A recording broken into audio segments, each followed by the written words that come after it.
E nós queremos saudar os amados irmãos aqui presentes no templo e a você também que está em casa, com a graça e a paz do nosso Senhor e Salvador Jesus Cristo. Amém, queridos? Eu convido você a abrir a sua Bíblia no livro de Esdras. Vamos ler o capítulo 1. São 11 versículos e nós faremos essa leitura agora no livro de Esdras. Capítulo 1. Leiamos. No 1º ano de Ciro, rei da Pérsia, para que se cumprisse a palavra do Senhor por boca de Jeremias, despertou o Senhor o espírito de Ciro, rei da Pérsia, o qual fez passar pregão por todo o seu reino, como também por escrito, dizendo: assim diz Ciro, rei da Pérsia: o Senhor, Deus dos céus, me deu todos os reinos da terra e me encarregou de lhes edificar uma casa em Jerusalém de Judá. Quem dentre vós é de todo o seu povo, seja seu Deus com ele, e suba a Jerusalém de Judá e edifique a casa do Senhor, Deus de Israel. Ele é o Deus que habita em Jerusalém. Todo aquele que restar em alguns lugares em que habitam os homens desse lugar, o ajudarão com prata, ouro, bens e gado, afora as dádivas voluntárias para a casa de Deus, a qual está em Jerusalém. Então se levantaram os cabeças das famílias de Judá e de Benjamim, e os sacerdotes e os levitas, com todos aqueles cujo espírito Deus despertou para subirem a edificar a casa do Senhor, a qual está em Jerusalém. Todos os que habitavam nos arredores os ajudaram com objetos de prata, com ouro, bens, gado e coisas preciosas, afora tudo o que voluntariamente se deu. Também o rei Ciro tirou os utensílios da casa do Senhor, os quais Nabucodonosor tinha trazido de Jerusalém e que tinha posto na casa dos seus deuses. Tirou-os Ciro, rei da Pérsia, sob a direção do tesoureiro Mitredate, que os entregou, contados, a Sesbazar, príncipe de Judá. Eis o número deles: 30 bacias de ouro, 1000 bacias de prata, 29 facas, 30 taças de ouro, 410 taças de prata, de outra espécie, e 1000 outros objetos. Todos os utensílios de ouro e de prata foram 5.400. Todos esses levou Sesbazar quando os do exílio subiram da Babilônia para Jerusalém. Vamos orar.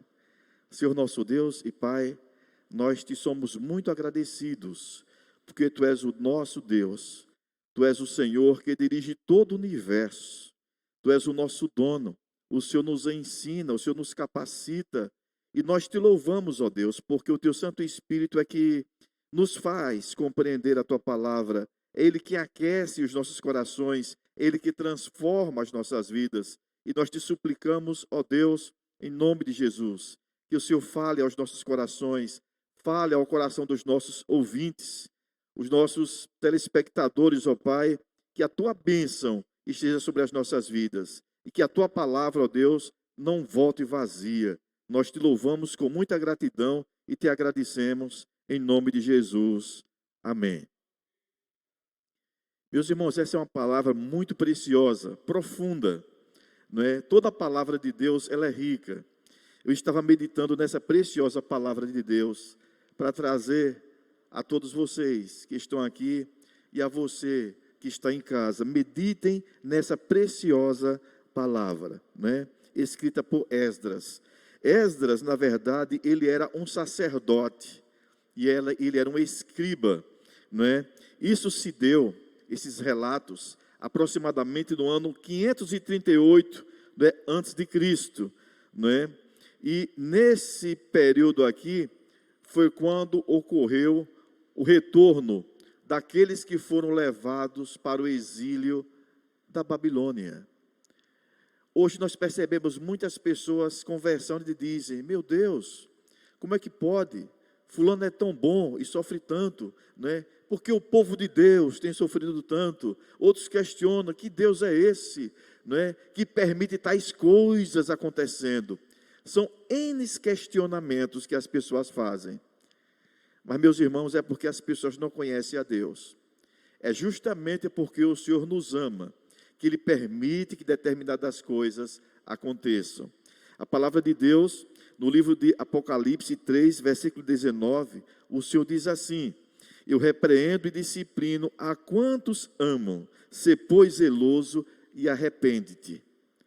O que foi que aconteceu para aquele povo serem escravizados, o povo de Deus ir para um exílio? O que foi que houve? Não é? É muito importante que a gente descubra isso. Houve uma razão.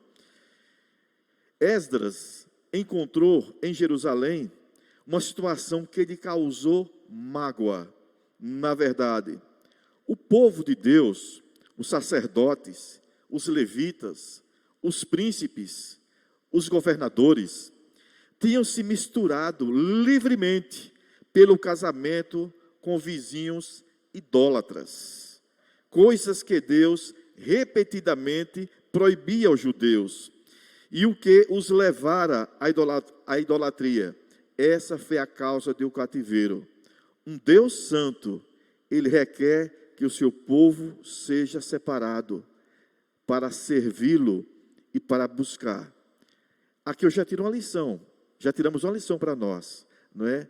O casamento misto não agrada a Deus. Lá no livro de Gênesis capítulo 6, já percebemos uma palavra falando sobre isso. Deus não admite mistura, porque Ele diz que não existe comunhão entre a luz e as trevas. Você não pode servir a dois senhores. E o casamento para Deus, a família para Deus, é algo muito precioso. O casamento é uma bênção. Por isso que tem incomodado muita gente, né? O casamento, Deus instituiu, né, para que a partir dali houvesse a multiplicação, houvesse o lar. O enlace matrimonial é uma bênção, é um milagre de Deus, né? Por isso que o inimigo fica furioso com relação ao casamento. Deus criou homem e mulher, os criou para formar um verdadeiro lar. Isso é instituição divina, é um presente de Deus para todos nós. Por isso que o inimigo fica muito furioso, né, com a família e tende a destruir a família. Mas a família foi criada por Deus. E por conta dessa desobediência, daí então veio o cativeiro, que durou 70 anos. O povo foi exilado, ficaram debaixo do jugo de um rei chamado Nabucodonosor. Mas tem um detalhe, queridos. Deus não leva uma pessoa de repente para o cativeiro, de uma forma ou de outra. Ele sempre avisa com antecedência, como Ele tem feito aqui. Quantas ministrações têm saído do altar para abençoar a comunidade, para abençoar você, a sua casa? Você tem ouvido? Quantas ministrações preciosas, né? Nós temos ouvido, falado da fé, da esperança e do amor. Mas o mundo desesperado, o mundo aflito, ele não quer essas coisas, ele não ouve. O que aconteceu foi que Deus levantou profetas, né? Profeta Ezequiel, né? O texto fala que o profeta Jeremias falou, ministrou aquelas pessoas o que estava desagradando a Deus, mas aquelas pessoas não lhes deram ouvido, né? 200 anos antes, Isaías já falava essas coisas. Se voltarmos bem antes, lá atrás, nós percebemos com muita brevidade também, Noé anunciando o dilúvio, 120 anos falando daquilo que desagradava, daquilo que ia de encontro com o caráter santo, mas as pessoas não lhes deram ouvido até que veio o dilúvio. Deus sempre avisa com muita antecedência, como nos nossos dias tem falado de muitos púlpitos a palavra de Deus, confrontando as pessoas com relação ao pecado, aquilo que fere a integridade, aquilo que fere a santidade de Deus. Mas as pessoas não dão ouvido. Elas querem ouvir algo que venha trazer um afago para o seu ego, alguém que passe a mão na cabeça, fale coisas agradáveis para elas. As igrejas que têm pregado a palavra de Deus com sinceridade e com compromisso com o Senhor estão ficando vazias. Era o que acontecia também naquele tempo. Os profetas se levantaram para ministrar a palavra de Deus e eram desprezados. Haviam confrontos, mas eles falaram firmemente a verdade. Até que um dia o Senhor apertou a disciplina, não é? E permitiu que aquele homem ímpio, Nabucodonosor, levasse aquele povo, não é, para o cativeiro, para uma outra disciplina. Por isso que o Senhor diz: a quem mais eu amo, eu repreendo e castigo.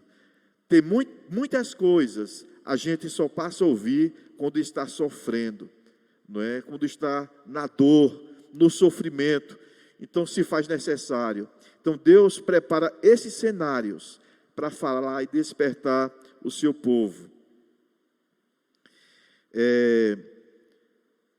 O Senhor, na verdade, como eu já falei para os irmãos, não aprova, né, esse tipo de coisa, essas misturas, esses costumes, que muitas vezes está lá no mundo, mas que tem entrado dentro da igreja. Muitas coisas. Parece que está havendo uma inversão de valores. Isso entristece o coração de Deus, né? Então, o Deus que aquelas pessoas estavam adorando, o Marduk, Baal, né? O Deus Camus, era aquele Deus que as pessoas ofereciam crianças, né? O qual até o próprio Salomão fez uma entrega das suas crianças, dos seus bebês, não é? Então a gente precisa, irmãos, reconhecer quem é Deus de verdade e como Ele deseja ser adorado. Não fazer a nossa vontade, mas a vontade de Deus. Conhecer a palavra de Deus, guardá-la dentro do coração, não é? E procurar servir a esse Deus que nos ama profundamente. Então o que aconteceu? No ano 605, antes de Cristo, Nabucodonosor levou alguns judeus para a Babilônia como cativos. No ano de 597 a.C., houve uma outra situação. Nabucodonosor também esmagou nova rebelião na Palestina e levou o rei Joaquim e muitos outros cativos para a Babilônia, entre os quais estava ali também o profeta Ezequiel. No ano 587 a.C., depois, incendiou Jerusalém e levou mais cativos. Em 562, Nabucodonosor veio a falecer. Mas tem uma coisa, queridos, que move o coração de Deus, e a gente precisa saber o que é. Uma coisa que move o coração de Deus é o verdadeiro arrependimento, que é acompanhada da conversão. O arrependimento não anda, o verdadeiro arrependimento não anda só. Sempre traz consigo a conversão. É movido no seu coração um desejo de mudança. O arrependimento leva você a mudar de atitude. E aquele povo no cativeiro, a Bíblia diz que o Senhor teve compaixão deles. Depois de 70 anos, tendo aquela vida de escravidão ali, o Senhor trabalhou na vida daquelas pessoas. E o Senhor suspendeu o castigo. E o Senhor levantou um homem chamado Ciro. De que forma aconteceu isso? Ciro era um homem pagão, na verdade, né? Alguns escritos encontramos que ele também atribuía as suas vitórias a Marduk. Mas o que aconteceu? Ciro encontrou uma profecia que foi escrita 200 anos antes. Isso mexeu muito com ele. No livro de Jeremias, capítulo 44, versículo 28, 44, versículo 28, abre aspas, diz o seguinte: que digo de Ciro? Ele é meu pastor e cumprirá tudo o que me apraz. Que digo também de Jerusalém? Será edificada e do templo será fundado. Isso fora dito 200 anos antes. Vocês imaginem, nós estamos no ano de 2021. Vocês imaginem que em 1821 houvesse uma profecia. Era Dom João VI que estava lá. E saísse uma profecia dizendo: no ano de 2021 aparecerá um presidente chamado Jair Messias Bolsonaro. E agora Jair Messias Bolsonaro encontra isso documentado de 200 anos atrás. E foi o que aconteceu com Ciro. Ciro ficou impressionado. Como é que pode? Isso foi escrito há 200 anos atrás, já falando ao meu respeito, falando sobre essa situação. Isso moveu o coração de Ciro. E Ciro disse: realmente, esse é o Deus verdadeiro, o Deus desse povo. Como pode descrever tudo isso? Como sabia que eu estava no poder hoje? Não é? Então, isso moveu o coração dele. Não é? Depois que ele ouviu tudo isso, e Ciro fez um decreto, e ele escreveu o seguinte, abre aspas: cremos que o Deus Todo-Poderoso, que nos constituiu Rei de toda a terra, é o Deus que o povo de Israel adora, pois ele predisse por meio dos profetas que nós traríamos o nome que trazemos e reconstruiríamos o templo em Jerusalém, na Judeia, consagrando a sua honra. E ele se levantou ali como imperador da Pérsia, não é? Convocou aquela turma toda ali, o povo judeu, e enviou de volta para restaurar Jerusalém, não é? Então Deus permitiu que tudo isso acontecesse, simplesmente porque o povo se desviou do caminho. O povo deixou de honrar, o povo deixou de servir a Deus e se envolveu com coisas que entristeceram profundamente o coração de Deus. Então, meus irmãos, é de suma importância a gente entender que nós devemos buscar em todo o tempo os interesses de Deus, que com certeza são melhores do que os nossos. Quando nós buscamos os interesses de Deus, toda a nossa vida é suprida. A própria Bíblia diz que quando nós buscamos o reino de Deus e a sua justiça, todas as demais coisas nos serão acrescentadas. Mas hoje, o que nós percebemos é muita gente buscando as coisas, mas esquecendo de buscar o reino de Deus e a sua justiça, não tendo um compromisso com o Senhor, que quer ter uma comunhão conosco. Em vez de tantos pedidos, eu tenho aprendido que agradar a Deus, viver para Deus, me debruçar na sua presença e dizer: seja feita a tua vontade, Senhor, é muito melhor do que eu estar buscando coisas na minha própria visão. Muitas vezes eu busco coisas para minha própria condenação, porque o meu entendimento de nada serve. Melhor é confiar em Deus e buscar os seus interesses, porque assim sendo, nós desfrutamos da proteção, desfrutamos dos cuidados do Senhor. Se vocês analisarem, isso tem acontecido em toda a Bíblia. Quando povos resolvem se entregar ao Senhor, procurar fazer a sua vontade, viver os caminhos do Senhor, é nesse período que vocês percebem que a nação vive em paz, porque desfruta da presença e dos cuidados do Senhor. Não devemos simplesmente buscar os nossos interesses, deveríamos mudar as nossas orações. Deveríamos orar dizendo: Senhor, fala ao meu coração, me ensina a amar. Senhor, me ensina a te buscar. Senhor, gere arrependimento em meu coração, não é? Com relação aos meus pecados. Pai, gere em mim sede de buscar santificação, sem a qual eu não posso ver o Senhor. Senhor, me ensina, me ajude para que eu possa conhecê-lo mais, não é? Deveríamos mudar as nossas orações, buscando a viver a palavra de Deus. Não importa, custa o que custar, que você possa dizer: Senhor, me ensine, me ajude, porque eu quero honrar o Senhor. Deveríamos mudar o foco das nossas orações. Nós pedimos muitas coisas, mas raramente pedimos comunhão com o Eterno.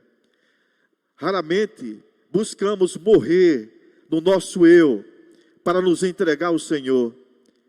Esse tipo de oração agrada a Deus. Quando nós buscamos os valores do Eterno e colocar dentro dos nossos corações e dizer: Senhor, não importa, o importante é aquilo que o Senhor diz. Não vemos orações desse tipo, mas sempre dizendo: Senhor, eu quero isso, eu quero a minha bênção. Todo mundo clamando: eu quero isso, eu quero aquilo outro. Mas nós precisamos buscar os interesses do Senhor.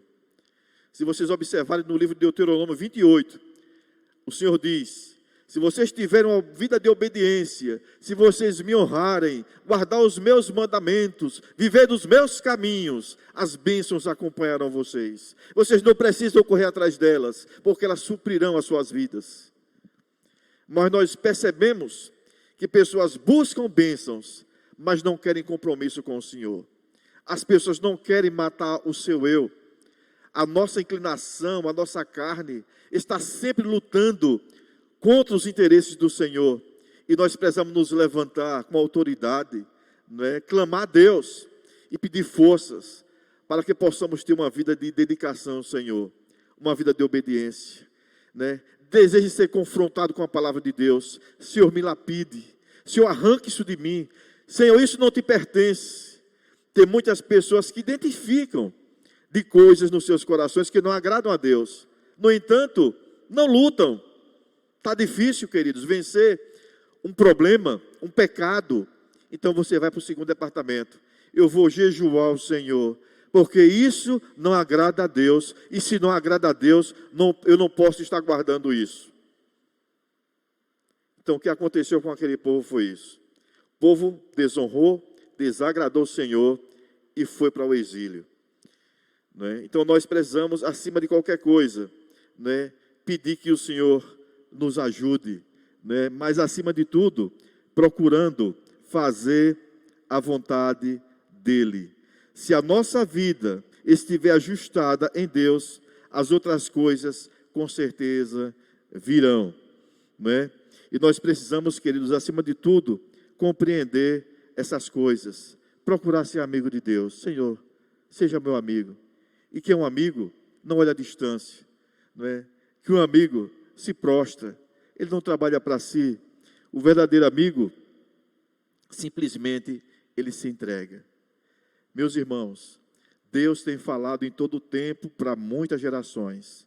O Senhor fala, quando a pessoa não ouve a sua voz, ele vai apertando um pouquinho, depois vem o cativeiro.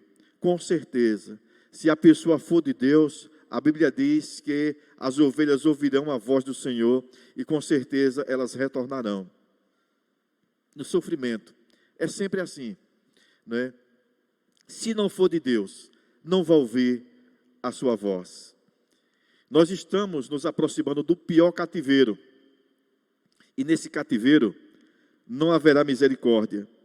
Ninguém vai poder sair de lá, né? O último cativeiro. Então, se nós entregarmos a nossa vida ao Senhor, obedeçamos a sua voz. Negue-se a si mesmo, toma a sua cruz e siga. Seja um adorador. Se você verdadeiramente for grato a Deus e reconhecer tudo aquilo que Ele fez por você, não vai ser difícil você se prostrar e buscar o Senhor. Se você for grato verdadeiramente pelo que Ele fez por você, com certeza não vai ser difícil. Você vai se transformar no verdadeiro adorador, né? Concluindo, né, falando um pouco a respeito do nosso ilustre irmão em Cristo, Policarpo, né? Antes de ir para a fornalha de fogo, naquele momento difícil da sua vida, ele ainda tentou fugir da situação, mas ele lembrou de tudo aquilo que o Senhor tinha feito por ele, e ele disse: eu não vou fugir mais, eu não vou negar o Senhor. E ele desceu, né, recebeu aqueles carcereiros com muito amor, serviu um banquete e foi levado para o seu martírio.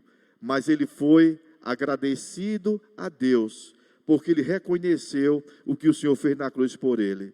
Se você reconhecer o que Jesus fez na cruz por você, não vai ser difícil você se entregar por ele.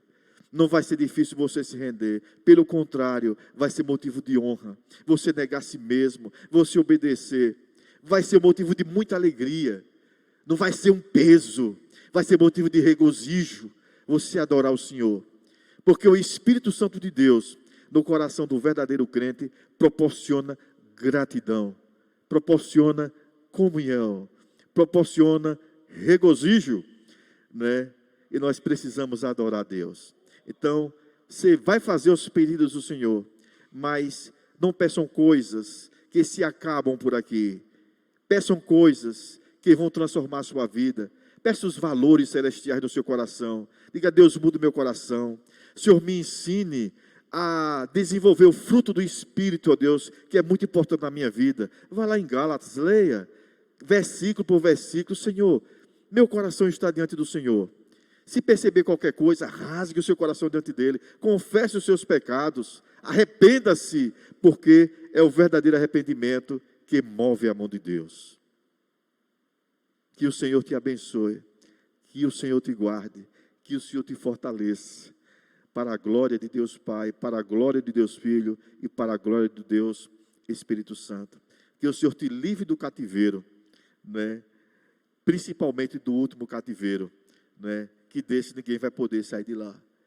Amém, queridos? Vamos orar a Deus nesse momento, suplicando ao Senhor que fale aos nossos corações, que o Senhor nos ajude a viver e a compreender a palavra dele, que é preciosa. Amém?